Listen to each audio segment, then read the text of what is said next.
សួស្តីអ្នកទាំងអស់គ្នាថ្ងៃនេះខ្ញុំនឹងលើកយករឿងនិទានមួយដែលមានចំណងជើងថាបុរសពីរនាក់សាក់ថ្មជីវិតក្នុងព្រៃខ្មោចនៃក្រុមចោរសៀម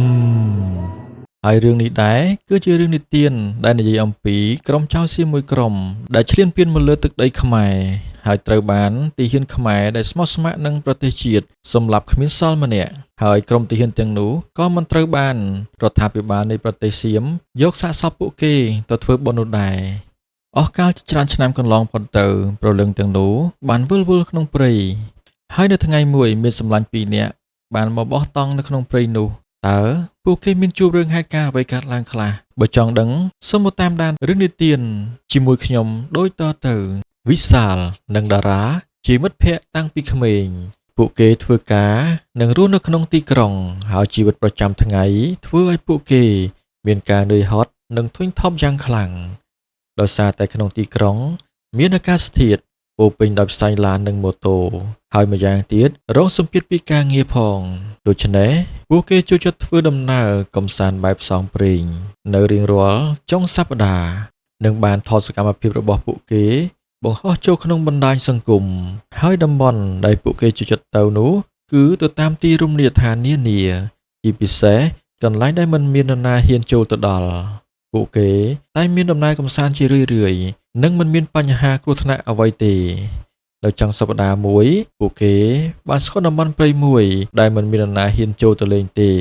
ដោយសារមានពាក្យចចាមអារាមថាទីនោះជាព្រៃរបស់ក្រុមទាហានចៅពីអតីតកាលដែលត្រូវបានបង្ក្រាបនិងសម្លាប់គ្មានសេសសល់សូម្បីម្នាក់ពីសំណាក់ក្រុមប៉ូលីសហើយខ្មោចទាហានចៅទាំងនោះតាមពិតទៅជាក្រុមចៅសៀមដូច្នេះមិនមានបងប្អូនយកសពទៅធ្វើបុណ្យនិងត្រូវបានទុកសពចោលនៅក្នុងព្រៃនោះទៅអ្នកស្រុកអ្នកភូមិដែលនៅក្បែរព្រៃនោះនិយាយថាសត្វថ្មាតនិងសត្វព្រៃដទៃទៀតបានហែកសាកសពក្រុមចៅសៀមទាំងនោះជាចំណៃសាកសពនៅសល់ហើមរលួយមានក្លិនស្អុយពេញព្រៃហើយពេលខ្លះបានជះក្លិនមកដល់ភូមិអ្នកស្រុកអស់ជាច្រើនឆ្នាំកន្លងផុតទៅព្រៃនោះមិនមាននរណាហ៊ានចូលទៅនៅទេតែយូរម្ដងមានក្រុមព្រានព្រៃវង្វេងចូលទៅនិងរត់ចេញមកវិញស្ទើរមិនចង់បានដោយសារក្រុមខ្មោចចោរទីហ៊ានទាំងនោះបានលងបន្លាចវិសាលនិងតារាបានសម្រេចចិត្តទៅបោះតង់ក្នុងព្រៃនោះបន្ទាប់ពីបានស្ដាប់ពាក្យចចាមអារាមនិងគិតថាវីដេអូរបស់ពួកគេច្បាស់ជាល្បីខ្លាំងជាមិនខានពួកគេបានចេញដំណើរពីទីក្រុងតាំងពីព្រលឹមនិងបានមកដល់តំបន់ជីដែនដែលជាទីតាំងនៃព្រៃមួយនោះស្ថិតនៅពួកគេបានរកទីតាំងសម្រាប់ទុកឡាននិងបានរៀបចំសម្ភារៈមួយចំនួនទុកសម្រាប់ធ្វើដំណើរផ្សងព្រេងមុនចូលព្រៃពួកគេបានជួបស្ត្រីចំណាស់ម្នាក់នាងមើលកាបូបនិងតង់ដែលពួកគេលើកមកហើយនិយាយសួរពីនេះសួរពីនោះដោយទឹកមុខហាក់បីដូចជាបារម្ភតែចុងក្រោយគាត់បានផ្ដាំទៅកាន់ក្មេងៗទាំងពីរថាបើក្មួយៗទាំងពីរចូលព្រៃនោះជប់ជ្រៅហាមដាច់ខាតកុំហៅឈ្មោះគ្នាឬមាននរណាហៅកុំឆ្លើយឲ្យសោះត្រូវតែសំងំនៅក្នុងតង់កុំចេញក្រៅដាច់ខាតនិយាយរួចស្ត្រីចំណាស់បានហុចបន្តោងព្រះពុទ្ធទៅឲ្យពួកក្មេងៗម្នាក់មួយវិសាលសើចតិចតារាបានស្ដីឲ្យវិសាលថាបើឯងមិនជឿកុំប្រមាថនិយាយរួចក៏ទទួលបន្តោងព្រះរួចដាក់ក្នុងហោប៉ៅរបស់ពួកគេនិងបានលានិងដើរចេញពីស្ត្រីចំណាស់នោះឆ្ពោះទៅក្នុងព្រៃពួកគេបានបន្តដំណើរចូលទៅក្នុងព្រៃដើរបានមួយសន្ទុះពួកគេបានមកដល់តំបន់ដីសើមដែលមានក្លិនដីភក់និងស្លឹកឈើស្អុយរលួយដែលធ្វើឲ្យពួកគេមានអារម្មណ៍ថាដូចជាកំពុងដើរលើដីដែលមានអ្វីមួយរស់នៅក្រោមនោះដោយសារតែដើមឈើធំឈរតម្រង់ជាប់គ្នាដូចជាជញ្ជាំងមិនឲ្យជះពន្លឺមកដល់ដីកាន់តែដែរចូលជ្រៅនិងសប្បាយជាមួយនឹងការថតវីដេអូពួកគេបានចាប់អារម្មណ៍ថាព្រៃកាន់តែស្ងប់ស្ងាត់និងមិនមានសំឡេងសត្វយំមិនមានសត្វបក្សីហោះហើរសូម្បីតែសត្វល្អិតមួយក៏មិនមានតែសំឡេងជើងរបស់ពួកគេពេលដើរប៉ះនឹងស្លឹកឈើស្ងួតដែលលាន់សូរខ្លាំងខុសធម្មតាហាក់បីដូចជាមានក្រុមមនុស្សកំពុងដើរតាមពួកគេបានឈប់សម្លឹងរកមើលតែមិនមានឃើញនរណាម្នាក់នោះទេមកដល់ពេលកណ្ដាលព្រៃនៅលើទីទួលមួយដែលមិនមានស្មៅដោះទួលនោះហាក់បីដូចជាចម្លែកយ៉ាងខ្លាំងដោយមិនបង្អង់យូរពួកគេបានក្រឡេកឃើញដើមជ្រៃមួយក៏សម្រេចចិត្ត បោះតង់នៅក្រោមដើមជ្រៃមួយនោះទៅដើមជ្រៃនោះមើលទៅខ្ពស់និងមានមែកធំធំឬវារមួលឡើងលើដូចជាពស់ជាច្រើនក្បាលតារាមើលវាហើយមានអារម្មណ៍មិនស្រួលប៉ុន្តែមិននិយាយអ្វីទេពេលថ្ងៃលិចព្រៃងងឹតលឿនជាងធម្មតាពន្លឺនៅសល់តែភ្លើងចង្កៀងតូចមួយនៅក្នុងតង់ពួកគេអង្គុយញ៉ាំអាហារនិងនិយាយរឿងពីនេះពីនោះជាធម្មតាប៉ុន្តែមួយសន្ទុះក្រោយមកតារាមានអារម្មណ៍ថាហាក់មានមនុស្សមួយក្រុមកំពុងតាមមើលសកម្មភាពរបស់ពួកគេតាំងតែពីចូលមកដល់ក្នុងព្រៃតែគេមិនហ៊ាននិយាយប្រាប់ទៅវិសាលនោះទេបន្ទាប់ពីហូបអាហាររួចរាល់ហើយពួកគេបានចូលនៅក្នុងតង់ដើម្បីកាត់តវីដេអូនិងដើម្បីសម្រាកនៅម៉ោងប្រហែល10យប់តារាបានឮសំឡេងមានសម្រាប់ជើងដើរជុំវិញតង់សំឡេងជើងប៉ះស្លឹកឈើស្ងួតឬកាន់តែខ្លាំងឡើងតារាបានសួរទៅវិសាលប៉ុន្តែវិសាលងើបអង្គុយនិងបានដើរចេញពីតង់យកពិលមកឈួលរកមើលតែមិនមានឃើញមនុស្សឬសត្វមួយក្បាលនោះឡើយនឹងស្រែកប្រាប់តារានៅក្នុងតង់ថាសម្លាញ់អើយមិនមានអីនោះទេនិយាយរួចវិសាលបានយកកំណាត់អស់ស្ងួតមកដាក់បន្ថែមក្នុងគប់ភ្លើងហើយក៏ចូលដេកនៅក្នុងតង់វិញ